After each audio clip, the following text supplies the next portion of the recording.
Assalamualaikum warahmatullahi wabarakatuh. Waalaikumsalam warahmatullahi wabarakatuh. Eh, Selamat datang di podcast kami. Untuk podcast kali ini, guys, kita akan membahas tentang tafsir yang bercorak fikih. Wah, kalian penasaran kan apa itu tafsir fikih dan lain sebagainya? Ini berhubung ada narasumber di samping saya. Perkenalkan, ini adalah seorang mahasiswa yang bergelut di bidang tafsir. Bergelut gak tuh? Iya. Wah, sedikit. Ya sebenarnya bukan gimana ya? Ya memang mahasiswa tafsir, tapi bisa dikatakan itu dalam memilih prodi tafsir ini seperti mana? Tersesat di jalan yang benar. Oh gitu, Bang. Ya awalnya nggak pengen sebenarnya entah kenapa masuk ke tafsir ini. Ya untuk tantangan lah. Ini tantangan. Sekaligus pembelajaran. Ya. Nah, ini Mas, untuk kali ini kan kita membahas tentang tafsir yang berkaitan dengan fikih. Iya. Setahu saya fikih itu kan berlandasan seperti hukum. Iya betul.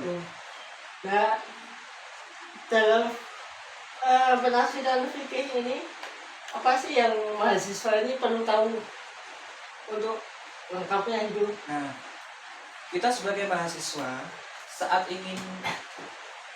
ingin bicara atau meneliti tentang tafsir fikih itu ya, atau tafsir ahkam, bisa dikatakan tafsir ahkam, kita harus mencari tahu dulu kita itu harus meneliti tentang apa, gitu kan? Gitu. Misal tentang Homer, Ya. nah, kita harus mencari tentang Homer, kita harus mencari ayat-ayat yang berhubungan tentang Homer tadi. Nah, setelah ketemu ayatnya, kita lalu mencari tentang kitabnya, kitab tafsir ahkam tentang yang membahas tentang Homer. Kalau bisa jangan terpaku pada satu kitab tafsir saja, bisa 2 atau 3, nanti dikomparasikan. Nah, setelah dikomparasikan kita simpulkan bahwa kitab ini membahas Homer seperti ini, kitab ini membahas Homer seperti ini, dan kitab ini membahas Homer seperti itu. Nah, dari situ kita bisa tahu bahwa Homer itu seperti ini. Juga kitab tafsir kan juga di dalam kitab saya juga menyampaikan tentang nafsu Syafi'i dan lain-lainnya. Nah, itu bisa digunakan. Jadi kita tahu bahwa misal Homer itu dalam mazhab ini seperti ini, dalam kitab tafsir ini seperti ini, begitu.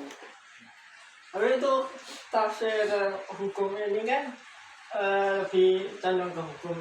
Apakah di tafsir ini ada metode-metode atau cara penelitian untuk mahasiswa di tafsir ini gitu?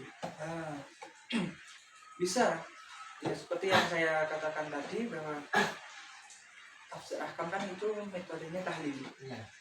Jika kita mau membahas tentang tafsir ahkam, ya tentu kita harus mencari tentang temanya dulu.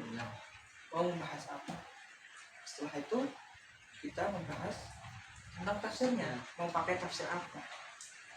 Misal kita mau pakai tafsir Al-Qurtubi, nah seperti itu.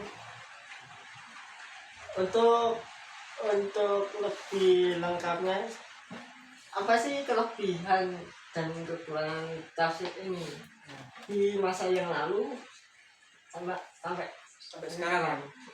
Oke, kalau tafsir ahkam ya, bicara tentang kelebihan, sebenarnya dari tahun lalu sampai sekarang itu perbedaannya ya tidak terlalu mencolok. Nah, kalau berbicara tentang kelebihan tafsir ahkam itu kan membahas tentang hukum yang mengatur kehidupan manusia gitu kan, Ya. lebih lebih mengerucut kepada hukumnya. Nah, selain itu, selain membahas tentang hukum-hukum, tafsir ahkam itu juga mudah dipelajari atau mudah dipahami kepada masyarakat, soalnya yaitu tadi karena membahas tentang hukum-hukum. Nah, di samping kelebihan, kekurangan tafsir ahkam juga karena membahas selalu mengerucut ke hukumnya, jadi pembahasan tafsir ahkam itu kurang luas sebenarnya. Gitu. Nah, karena membahas hukum itu kan tidak lanjut kepada pembahasan tentang dari segi lugawinya, Ya. terus dari segi mungkin kisah-kisah dalam Misalnya. Israeliat gitu kan, terus tentang nilai-nilai atau norma-norma itu yang menjadikan kekurangan dari tafsir ahkam ini. Nah, selain kekurangan tadi, ada juga saya pernah membaca itu bahwa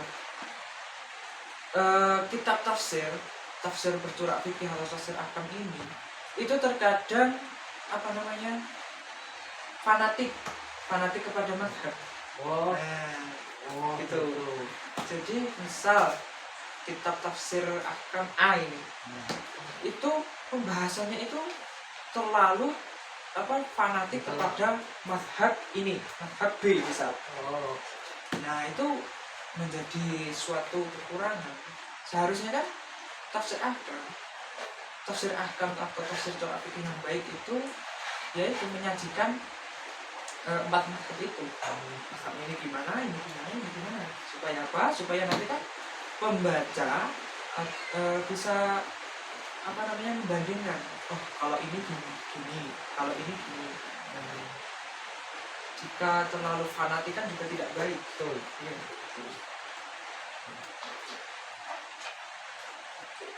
Berhubung ini kan bahas hukum, Mas. Ya. Hukum kan sekarang juga di Indonesia kan juga marak seperti ibaratkan orang yang melakukan hal yang aneh-aneh. Ya. Menurut mahasiswa itu apa sih langkah baiknya ketika memilih kayak proses kenakalan remaja begitu di tafsir hukum atau lain sebagainya. Oh, misal tentang kenakalan remaja. Kan banyak. Nah, iya. Ya, kita bisa mencari ayat-ayat tentang itu yang berhubungan tentang kenakalan remaja. Nah, kita bisa mencarinya di kitab tafsir ahkam tentang ayat yang berhubungan atau bersinggungan dengan kenakalan remaja. Ya, memang kenakalan remaja itu saat ini memang marak dilakukan. Berbeda seperti pada zaman dahulu. Ya, mungkin juga dikarenakan perkembangan globalisasi ya. Jadi memang ya kita bisa menggunakan tafsir ini juga bisa memecahkan ya masalah-masalah seperti kenakalan remaja. Terus pertanyaan saya ini mungkin pertanyaan terakhir bagi mahasiswa juga, apakah tafsir ahkam ini bisa dikomparasikan dengan tafsir yang lain? Bisa. Contoh tafsir sosial politik misalkan? Oh, bisa. Sosial politik kan membahas tentang kehidupan bersosial dan berpolitik. Ya. Itu kan pasti perlu buku ya. Iya, misalnya tentang memilih pemimpin yang baik. Itu. Di dalam tafsir sosial politik itu juga dijelaskan bahwa bagaimana cara memilih pemimpin yang baik. Gitu. Di dalam tafsir ahkam pun juga ada tentang bagaimana cara memilih pemimpin yang baik misalnya. Jadi tafsir sosial politik itu juga sebenarnya berbau tentang tafsir ahkam, walaupun tidak terlalu kelihatan gitu ya. Nah, contohnya ya tadi bagaimana kita memilih pemimpin yang baik, bagaimana kita cara kita bersosialisasi kepada masyarakat umum itu.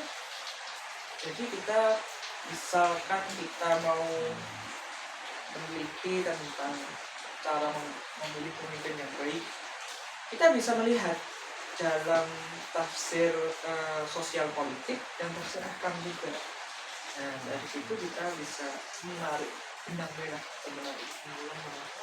Ternyata pemimpin yang baik itu menurut sosial politik ini, menurut tentang tafsir ahkam ini, kita bisa kita satukan, kita kombinasikan seperti itu. Oh begitu ya. Itulah ya guys, mahasiswa sekalian.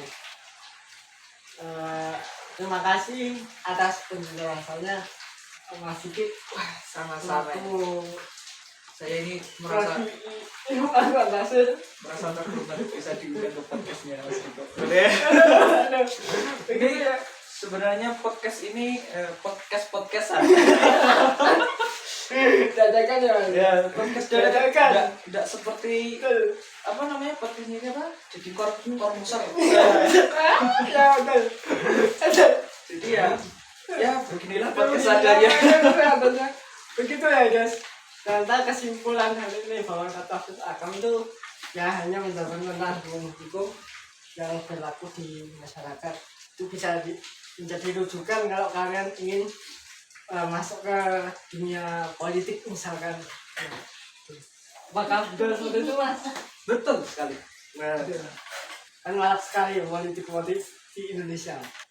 Itulah podcast kali ini. Saya selaku host dan Mas Sigit sebagai narasumber. Nah, kalau teman-teman mau ingin cari tahu bisa menghubungi nomor di bawah ini. Bila ingin lebih tahu lengkapnya, konsultasi langsung kepada ahlinya. Ahlinya masih jauh daripada ahli. Cukup sekian podcast dari kami. Kurang lebihnya mohon maaf. Wassalamualaikum warahmatullahi wabarakatuh. Sampai jumpa.